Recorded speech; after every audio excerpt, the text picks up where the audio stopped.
اب پولیس اس کو ماننے کے لیے تیار نہیں ہے. کیوں نہیں تیار ہے؟ کیا اس سے انویسٹیگیشن کی جائے گی, اس کے بعد اسے سامنے لایا جائے گا, یا کچھ اور معاملہ ہوگا؟ لیکن میری اطلاع کے مطابق یہ سارا کچھ ہو گیا. لیکن اس ساری چیزوں میں چیز میں دیکھیں تو اس میں پولیس جو ہے اس کی کتنی غلط بیانیاں ہیں. پہلے ایک وقار جس پہ 25 لاکھ انعام رکھا یاسر, اس کو گرفتار کیا, اس کے حوالے سے کہا گیا وہ پیش ہو گیا.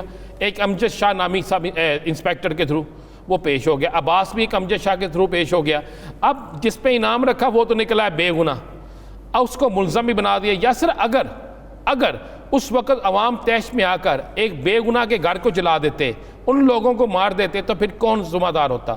اور دوسری بات ہے کہ تفتیش کے بغیر اگر ان کو پتہ تھا یہ ملزمان ہیں عابد اور شفقت یا کوئی بھی, پہلے انہیں ملزم کو گرفتار کر کے پھر ڈکلیئر کرنا چاہیے تھا, پھر عوام کے سامنے لانا چاہیے تھا. اب یہ کہتے ہیں جی میڈیا نے بڑا غلط کیا, جی میڈیا ٹی وی پہ پہلے چلاتا رہا. بھائی میڈیا نے, آپ میں سے کسی نے میڈیا کو تصویر دی نا, آپ میں سے کسی نے میڈیا کو بتایا نا, ہمارے پاس کوئی جنات تو ہے نہیں کہ راتوں رات وہ سارا کچھ پکڑ کے لے آئے. یہ سارا کچھ ہوا ہے. اب اس کیس میں کئی ایسے رخ آئیں گے کہ اگر جس پہ آئی جی اور وزیر اعلیٰ کہتے ہیں کہ وہاں پر ایک اور نمبر ٹریس ہوا تھا جو اس لوکیشن پہ تھا جو عباس کے پاس تھا, اب عباس ملزم نہیں ہے, تو عباس وہاں پہ کیا کر رہا تھا؟ سوال ہے نا. اور اگر عباس وہاں پہ نہیں ہے تو پھر یہ جھوٹ کیوں بولا گیا؟ یعنی یہ ہماری پروسیکیوشن دیکھیں, انویسٹیگیشن دیکھیں کہ اس میں لوپ ہولز اتنے موجود ہیں کہ آپ نے خود شکوک و شبہات میں مبتلا کر دیا عوام کو بھی اور کیس کو بھی. باجوہ صاحب, سب سے پہلے میں آپ کی جانب آتا ہوں, پھر دیگر لوگوں کو شامل گفتگو کرتے ہیں. باجوہ صاحب, کیا سمجھتے ہیں کہ ایسے کیسز میں پروسیکیوشن کمزور ہوتی ہے یا پھر ہمارے نظام میں لوپ ہولز ہیں جس کی وجہ سے یہ کیسز منطقی انجام تک نہیں پہنچتے, ضمانت پہ رہا ہو جاتے ہیں لوگ؟ کیونکہ اگر کیسز دیکھیں تو 10% رپورٹ ہوتے ہیں, اس 10% میں سے بھی 3% ایسے لوگ ہیں جنہیں سزائیں ہوتی ہیں, بقیہ جو ہے ضمانت پہ رہا ہو جاتے ہیں. جی, میں یہی بات جو رانا صاحب نے کی اس کو تھوڑا سا آگے کروں گا, بڑھاؤں گا, کیونکہ اب دیکھیں, اب جو ملزم پکڑا ہے کہتے ہیں اس کا ڈی این اے ٹیسٹ جو ہے وہ پازیٹیو آ گیا ہے. اگر اس کا ڈی این اے پازیٹیو آ گیا تو کیا آپ نے کسی مجسٹریٹ سے اس کی اجازت لی یا اس کسی مجسٹریٹ کے پاس پیش کیا؟ یہ نہیں کیا. یہ سارے لکونے ہیں جو کل کو ملزم کو فائدہ دیں گے. بالکل صحیح کہہ رہے ہیں, پروسیکیوشن میں بہت نکمے لوگ بیٹھے ہیں. آپ نیب کے پروسیکیوٹر دیکھ لیں, ابھی تک وہ ان کی جو حالت ہے وہ بھی دیکھ لیں. ملزم کیوں بری ہوتے ہیں؟ صرف اسی لیے کہ پروسیکیوشن صحیح طرح سے انویسٹیگیٹنگ آفیسر کو گائیڈ نہیں کرتی. دوسری بات رہ گئی, رانا صاحب جیسے یہ بات کر رہے تھے, آپ نے جیسے زینب کا ذکر کیا, زینب کے کیس کے ساتھ 8 اور بچیوں کے ساتھ جب ہوا تھا یہی زنا اور ان کو قتل کر دیا گیا تھا, وہاں پہ ایک بیچارے بے گناہ کو پولیس انکاؤنٹر میں مار دیا گیا تھا. دیکھو کتنا بڑا ظلم ہوا تھا. بعد میں پتہ چلا کہ نہیں, اس کا تو ملزم ہی وہ عمران تھا جس کا ڈی این اے جو میچ کیا ہے. لہٰذا یہ کیس جو ہوتے ہیں اسی طرح کے, اس میں مجھے سمجھ سے بالاتر ہے بات کہ صوبے کا سب سے بڑا جو آدمی ہے وزیر اعلیٰ اور آئی جی صاحب بیان کیا دے رہے ہیں. اتنی لاپرواہی, اتنی کوتاہی, اور مجھے سمجھ سے بات نہیں آ رہی کہ یہی بیانات کل کو ملزم کو فائدے دیں گے کہ جناب اصل ملزم تو وہ تھا جو پہلے پریس کانفرنس کی تھی وزیر اعلیٰ صاحب نے اور پولیس افسران نے, میں تو بے گناہ ہوں. لہٰذا یہ باجوہ صاحب اس میں یہ بتائیے گا کہ جس کو پہلے ڈکلیئر کر دیا انہوں نے, پولیس نے بھی اور وزیر اعلیٰ نے بھی, اور اس کی تصویر جاری کر دی, 25 لاکھ روپے انعام رکھ دیا, اب وہ بے گناہ ہو گیا ان میں سے ایک. اب کیا وہ جو بندہ بے گناہ ہو گیا اس کے حوالے سے جو غلط بیانی کی گئی, کیا اس پر وزیر اعلیٰ اور آئی جی پنجاب ان کے خلاف قانونی کارروائی نہیں بنتی؟ جی بالکل بنتی ہے. سیکشن 500 ڈیفیمیشن کا ہمارا پاکستان پینل کوڈ کا, اس کے تحت وہ جو لوگ بے گناہ ہوئے ہیں وہ ان کے خلاف باقاعدہ دعویٰ کر سکتے ہیں, مقدمہ درج کروا سکتے ہیں پولیس کے خلاف اور وزیر اعلیٰ کے خلاف. کیونکہ کسی آپ بے گناہ شخص کو بغیر ثبوت کے پکڑ کے اور اس کو پورے پاکستان پوری دنیا میں ذلیل و خوار کر رہے ہیں اس کی تصویر چلا کے.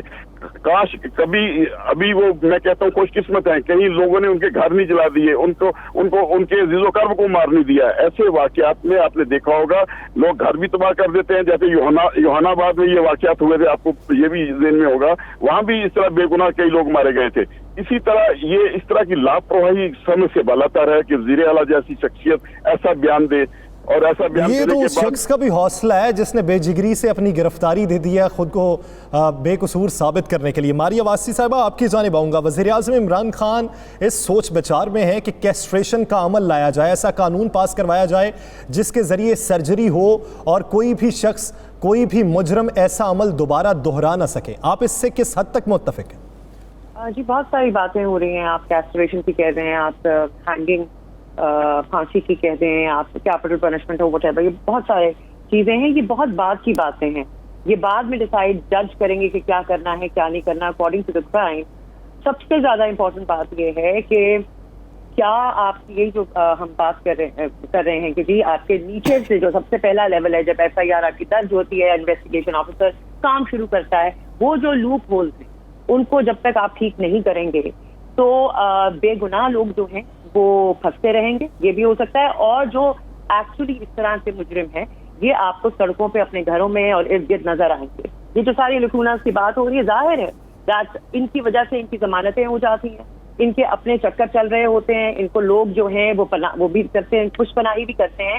تو جب تک ہم اس کا جو live the evil in the bud where جو اس کا اصل پرابلم ہے جہاں سے شروع ہو رہا ہے, still you are going to handle that. یہ باتیں بہت بات کی ہیں اور ظاہر ہے پبلک میں ایموشن ہوتا ہے, everybody wants to do that کہ بھی اس چیز کو ختم کر دیا جائے, لیکن آپ کو سب سے پہلے گراؤنڈ ورک اپنا ٹھیک کرنا پڑے گا, اپنی فورینزکس, اپنی ٹیکنالوجی, ان چیزوں کو ٹھیک کرنا پڑے گا. you'll have to train these people ان کے کہ آپ صحیح لوگ رکھ رہے ہیں نہیں رکھ رہے ہیں, سیاسی لوگ رکھ رہے ہیں. آپ کو پتہ ہے ان سب کی آپس میں کنیکشنز ہوتے ہیں, کس کو کہاں سے چھڑوانا ہے, کس سے کتنے پیسے لینے ہیں. ناؤ اب یہ سسٹم تو جو مین آپ کے بڑے لوگ ہیں ان دس پولیس فورس وہی اس چیز کو صحیح کر سکتے ہیں. ان کو ماریہ واسی صاحبہ, کیا آپ نہیں سمجھتی کہ اس وقت ضرورت ہے کہ سب سے زیادہ کہ خواتین کے حقوق کے ساتھ ساتھ خواتین کے تحفظ کے لیے ساری قوم کو ایک ہونا چاہیے, کیونکہ خواتین کا حالی معاملہ نہیں, مرد ہے, اس کی بیٹی ہے, بھائی ہے, اس کی بہن ہے, یہ سب معاملات ہیں. کیا اس پہ ساری قومی اسمبلی کو, پارلیمنٹ کو, سوشل ورکرز کو, سب کو اکٹھے ہو کے ایک نئی آواز نہیں بلند کرنی چاہیے؟ بالکل جی, یہ بالکل نئی آواز نہیں ہے, یہ بالکل پرانی آواز ہے جو I think it's the basic right. It is not about women. یہاں پہ ہم جو ہے وی کی ناٹ سے کہ صرف بچوں یا خواتین کا مسئلہ ہے. تو ہمارا کوئی بھی کام جب بھی آپ کوئی آواز اٹھاتے ہیں تو کیا وہ مردوں کے بغیر مکمل ہے؟ We want our men to be with us. اگر انسٹیڈ آف کہ عورتیں ہی اپنے لیے ریلیاں نکالیں اپنے اور بچوں کے لیے, مردوں کو بھی اس میں شامل ہونا چاہیے, because it is a basic right. اور کوئی بھی ایک دوسرے سے یعنی بنیادی حقوق کے لیے سب کو نکلنا چاہیے. میں ماریہ صاحبہ آپ کی جانب واپس آتا ہوں. ڈاکٹر سمیحہ رحیل قاضی صاحبہ بھی ہمارے ساتھ موجود ہیں. ڈاکٹر صاحبہ, کیا سمجھتی ہیں کہ پوری دنیا میں خواتین کو ہراسگی کے واقعات رپورٹ ہوتے ہیں اور وہ صرف 7% ہیں, بقیہ بدنامی کے ڈر سے نہیں کرتے یا پروسیکیوشن کمزور ہونے کی وجہ سے نہیں کرتے, تو آپ کیا سمجھتی ہیں کہ یہ پروسیکیوشن کی کمزوری کی وجہ سے نہیں ہوتے یا پھر اخلاقی اقدار کی کمی ہے جس کی وجہ سے یہ واقعات زیادہ رونما ہوتے ہیں؟ دیکھیں, یہ کچھ ایک ہفتے سے تو ہمیں تسلسل سے نا یہ محسوس کرایا جا رہا ہے کہ پاکستان میں عورت بہت زیادہ غیر محفوظ ہے, اور بہت زیادہ یعنی پوری قوم ایک شوق میں ہے. میں بہت ایگری کرتی ہوں یہاں پر کہ یہ صرف عورت کا مسئلہ نہیں ہے, یہ تو ایک پورے معاشرے کا مسئلہ ہے. اور پورے سارے میں سمجھتی ہوں کہ جو بھی درد دل رکھنے والا شخص ہے, وہ چاہے مرد ہے چاہے عورت ہے, پوری قوم ایک صدمے کی کیفیت میں ہے. اور مرد بھی اتنے ہی پریشان ہیں جتنی عورتیں پریشان ہیں. یعنی ہر گھر کی کہانی ہے. ہمارے اپنے گھر میں یعنی مجھے مدت ہو گئی ہے کہ میں آرام سے ٹریول کرتی ہوں, آج 4-5واں دن ہے, گھر سے ہی نہیں نکلی کہ امی کہہ رہی ہے کہ ادھر نہ جاؤ, اکیلی ادھر نہ جاؤ. وہ میری بیٹی ہے, وہ ہر وقت اپنے بچوں کو لے کے کہیں نہ کہیں نکلی ہوتی تھی, اس کا شوہر اسے چھوڑ ہی نہیں رہا. وہ کل رو رہی تھی کہ امی یہ کیسا معاشرہ ہمارا بنایا جا رہا ہے, آپ لوگ ہر ایک کا تو اتنا اسٹیمنا نہیں ہوتا, اس لیے آپ سب خواتین بھی نکلیں, سب مرد بھی نکلیں اور ساری قوم نکلے, چاہے وہ کسی بھی پارٹی سے تعلق رکھتے ہیں, کسی بھی مذہب سے تعلق رکھتے ہیں. اپنے معاشرے کی عورت کو بھی اور اپنے معاشرے کے مرد کو تحفظ کا احساس دلائے کہ یہ انسانوں کا معاشرہ ہے, یہ جنگل نہیں ہے. جنگل میں درندے بھی وہ کام نہیں کرتے جو یہ گجر پورا کا کیس ہوا ہے. میں سمجھتی ہوں کہ عالمی طور پر بھی بین الاقوامی طور پر بھی جو ہمارا چہرہ آج دکھائی دے رہا ہے, مجھے بالکل وہ ماحول یاد آ گیا جب میں اسمبلی کی ممبر تھی, اور میں جب بھی کسی انٹرنیشنل کانفرنس میں جاتی تھی تو مجھے یہی باور کرایا جاتا تھا کہ ہر جو عورت ہے وہ حدود آرڈیننس میں بند ہے, اور ہر مرد جو ہے وہ کلہاڑی لے کر, پاکستانی مرد وہ آنر کلنگ میں مصروف ہے. کہہ کر تھک گئی کہ ہم بہت اچھے ایک معاشرے سے بلانگ کرتے ہیں. یہ ہمارا ایک المیہ ہے کہ جی ایک جو باہر کے ممالک ہیں اس میں بہت زیادہ خرابی ہے، لیکن وہ لوگ اپنے معاشرے کو قانون رول آف لا وہاں موجود ہے. یہاں پر جیسے ابھی میرے بھائی یہ کہہ بھی رہے تھے کہ یہاں مجرم کو پہلے ہی بے گناہوں کو مجرم ڈکلیئر کر دیا گیا. اب ان کا کوئی والی وارث طرف نکلے نا اور ہم پوری قوم نکلے کہ ہم تو ایک ایسے نبی کے ماننے والے ہیں جنہوں نے ہمیں یہ درس دیا کہ انسانیت سب سے بڑی چیز ہوتی ہے. ہم انسانیت کو بھول چکے ہیں. لوگوں کو مجرم ڈکلیئر کر کے ان کی تصویریں شائع کرائی، ان کو چیخ چیخ کر سارا میڈیا بھی لگا رہا. میری آپ سے بھی گزارش ہے بھائیوں سے جو میڈیا کے میرے بھائی بہن ہیں کہ ہم نہ ضرور انویسٹیگیشن، اگر پولیس کو اللہ تعالیٰ نے یہ صلاحیت نہیں دی، یعنی انویسٹیگیشن پہ ہی بات کرتے ہیں. ڈاکٹر صاحب میں آپ کی جانب واپس آتا ہوں. رانا صاحب، جیسا کہ انویسٹیگیشن کو اس طریقے سے متنازع بنا دیا جانا کہ آپ کسی پر انگلی اٹھا رہے ہیں تو آپ کو بعد میں وہی انگلی اپنی جانب نہ کرنی پڑ جائے. ڈی این اے رپورٹ کی بات کرتے ہیں کہ جس کی تصدیق خود کی وزیر اعلیٰ پنجاب نے. اب فورنزک ماہرین یہ کہتے ہیں کہ تیز ترین بھی اگر طریقہ کار اپنایا جائے تو 24 سے 36 گھنٹے درکار ہیں. پولیس ذرائع کے مطابق اسے آج گرفتار کیا گیا، لیکن حقائق کے زمرے میں اگر لائیں تو وہ کل رات سے گرفتار تھا. تو یہ ڈی این اے رپورٹس میں ہم اتنے تیز ترین ہو چکے ہیں. یہی تو مزے والی بات ہے کہ باجوہ صاحب بھی موجود ہیں، ان کو بھی بتایا آفتاب باجوہ صاحب کو، انہوں نے قصور والا سارا کیس انہوں نے ڈیل کیا تھا. اتنی جلدی اگر فورنزک رپورٹ ہمارے ملک میں آ گئی ہے تو پھر میں تو سلوٹ کرتا ہوں کہ جناب اتنے اچھے ڈی این اے رپورٹ جو ہے تو اتنی ہم نے ترقی کر لیا. بھائی مجھے تو بتا دیں کہ ڈی این اے رپورٹ کس طریقے سے 5 سے 6 یا 7 گھنٹے میں ہو سکتی ہے. یہ اگر یہ پوری لیبارٹری کے عملے کو بھی اس پہ لگا دیں، ہر چیز وہاں پہ لگا تو نہیں ممکن ہے. تو ہمیں حقائق بتانے چاہیے. اور یہ عوام کے جذبات کے ساتھ کھیل رہے ہیں. ملزم تو پکڑے گئے انشاءاللہ انہیں سزا بھی ملے گی، کیونکہ اس وقت میڈیا سارا social media, social worker media اس پہ سٹینڈ لے رہا ہے، سیاسی جماعتیں سٹینڈ لے رہی ہیں، ہماری یہ بہنیں سٹینڈ لے رہی ہیں. اب تو اس پہ کچھ نہ کچھ ضرور ہوگا، لیکن یہ جھوٹ دھوکہ کب تک ہوگا؟ ڈاکٹر سمیہ صاحب مجھے صرف اتنا بتا دیجئے کہ آپ کیا سمجھتے ہیں اس کو سزا ہے سرعام دینی چاہیے یا نہیں دینی چاہیے؟ جی بالکل سرعام سزا جب تک نہیں دیں گے. دیکھیں اللہ ہمارا خالق ہے. اللہ تعالیٰ نے قرآن کریم میں سورہ مائدہ کی آیت نمبر 35 میں یہ حرابہ اور فساد فی الارض کے زمرے میں آتا ہے. یہ اس قسم کا یہ ریپ نہیں ہے، یہ صرف ایک عورت کی بے حرمتی نہیں ہے، یہ پورے زمین پر فساد پھیلانا ہے. اور حرابہ کی سزا اس کو ملنی چاہیے جو سورہ مائدہ میں بہت کلیئر طور پر اللہ تعالیٰ نے جاری کی ہوئی ہے کہ ان کو آپ نے مخالف سمت سے ان کے ہاتھ پاؤں کاٹنے، ان کو قتل کرنے، ان کو پھانسی چڑھانا. اور سورہ نور میں اس کا ہے کہ اس کو مومنوں کا اور مسلمانوں کا اور انسانوں کا ایک گروہ اس کو واچ کر رہا ہو. یعنی اس کو ایسے نہ کرے جیسے آپ نے زینب کے اس ملزم کو پھانسی دے دی، دوسرے بندے کو. آج زینب کا تو نام سب کو پتہ ہے، اس ملزم کا نام بھی کسی کو نہیں پتا کہ وہ کون تھا. رات کی تاریکی میں آپ نے کیوں اسے پھانسی دی؟ آپ اسے اسی جگہ لے جا کے. تو یہ جو سنسار کرنا تھا یہ اسی لیے کرنا تھا کہ ایک سنسار ہو جاتا اسٹوننگ ٹو ڈیتھ، تو ملزم کو اور آئندہ کسی درندے کو یہ ہمت ہی نہ ہو کہ وہ. ماریہ واسطی صاحب آپ کیا سمجھتی ہیں کہ کیا واحد یہی سزا ہونی چاہیے، واقعی یہ سزا ہونی چاہیے؟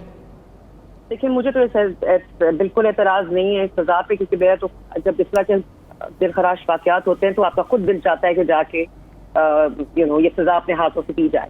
ہمارا جس طرح کا معاشرہ ہے، ہم ابھی سویلائزڈ معاشروں میں شاید نہیں ہمارا شمار ہوتا، اور رول آف لا کے امپلیمنٹیشن کے بغیر کوئی بھی معاشرہ مہذب نہیں ہوتا ہمارے یہاں. لیکن ماریہ صاحبہ کیا آپ یہ نہیں سمجھتی کہ جب اس طرح کی سزائیں تجویز کی جاتی ہیں تو وہ لوگ، بہت سے معاشرے کا ایک طبقہ ایسا ہے جو پہلے یہ کہتا ہے کہ یہ کیوں ہوا، پھر جب اس طرح کی سزائیں تجویز ہو رہی ہوتی ہیں تو پھر انسانی حقوق کی تنظیمیں ایکٹیو ہو جاتی ہیں کہ اس طرح تو نہیں ہونا چاہیے؟ جی اب دیکھیں ہم اس وقت تھرڈ ورلڈ میں ہمارا شمار ہوتا ہے، اور ہمیں ابھی ایک وقت لگے گا to get to that point.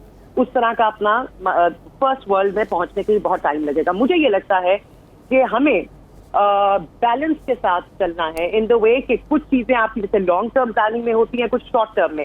شاید کچھ آپ کو رولز آج کے پرابلم کے مطابق سزا دینے کے لیے یا ان کو اس چیز سے روکنے کے لیے آپ کو سخت سزائیں دینی پڑیں گی، اور آہستہ آہستہ جیسے آپ کا مہذب معاشرہ ہوتا جائے گا ویسے یہ رولز آپ سافٹ کر دیں، چینج کر دیں یا اس کو دوسری طرف لے جائیں.